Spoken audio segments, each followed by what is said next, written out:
Hello guys, వర్షం పడుతుందండి. Climate చాలా చల్లగా ఉంది. వేడివేడిగా ఫిష్ ఫ్రై చేసుకుందాం.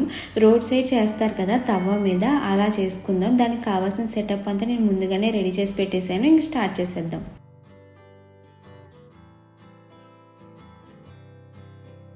ఫస్ట్ స్టవ్ వెలిగించుకొని పెనం పెట్టుకుందాం. పెనం బాగా హీట్ అవ్వాలండి. ఇప్పుడు ఆయిల్ వేసుకుందాం. ఫిష్ ఫ్రైకి కొంచెం ఆయిల్ అనేది ఎక్కువే పడుతుంది. రోడ్ సైడ్ చేసే ఫిష్ ఫ్రైలో ఆయిల్ చాలా బ్లాక్గా ఉంటుందండి. అది ఆయిల్లో తెలీదు, డీజిల్లో తెలీదు. ఆయిల్ హీట్ అయిందండి. ఇప్పుడు కరివేపాకు వేసుకుందాం.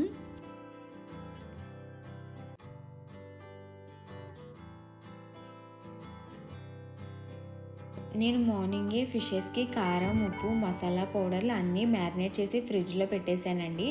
చూడడానికి ఫిషెస్ భలే కనిపిస్తున్నాయి కదా. ఇంకా లేట్ చేయకుండా ఫిషెస్ని ఫ్రై చేసేసుకుందాం. ఇంట్లో మనం ఇలా ఫ్రెష్గా మంచి ఆయిల్తో చేసుకుంటే హెల్త్కి మంచిది, టేస్ట్ కూడా చాలా బాగుంటుంది కదండి. చేపలు ఎగేలోపు ఈ వీడియోని లైక్ చేసి నా ఛానల్ని సబ్స్క్రైబ్ చేసి నన్ను సపోర్ట్ చేయండి మర్చిపోకుండా.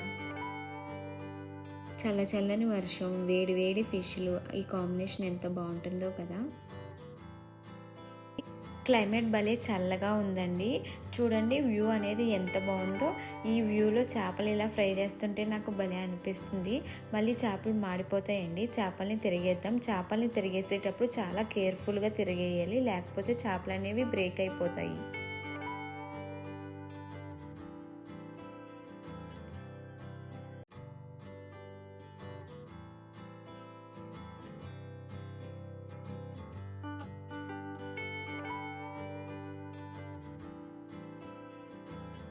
ఫిషెస్ ఫ్రై అయిపోయినాయండి. ఇంకా ప్లేట్లోకి సర్వ్ చేసుకుందాం. నేను ఆనియన్, లెమన్ కూడా కట్ చేసి పెట్టుకున్నాను. చూడడానికి ఫిషెస్ సేమ్ స్ట్రీట్ స్టైల్లో ఉన్నట్టు వచ్చినాయి కదా. మీకు చూడడానికి ఎలా అనిపించిందో నాకు కింద కమెంట్ సెక్షన్లో కమెంట్ చేసి చెప్పండి. రెండో ఫిష్ని కూడా ప్లేట్లోకి తీసేసుకుందాం. భలే కనిపిస్తున్నాయి కదా కరివేపాకుతో ఫిషెస్ ప్లేట్లో రెడీగా ఉన్నాయండి. ఇంకా లేట్ చేయకుండా ఫిషెస్ని టేస్ట్ చేసేద్దాం. టేస్ట్ అనేది చాలా బాగుందండి. సేమ్ స్ట్రీట్ స్టైల్లో ఉండే ఫిష్ లానే వచ్చింది. ఈ వీడియో మీకు నచ్చింది అనుకుంటున్నాను. ఈ వీడియోని లైక్ చేసి కమెంట్ చేసి నా ఛానల్ని సబ్స్క్రైబ్ చేసి నన్ను సపోర్ట్ చేయండి ప్లీజ్. Bye bye.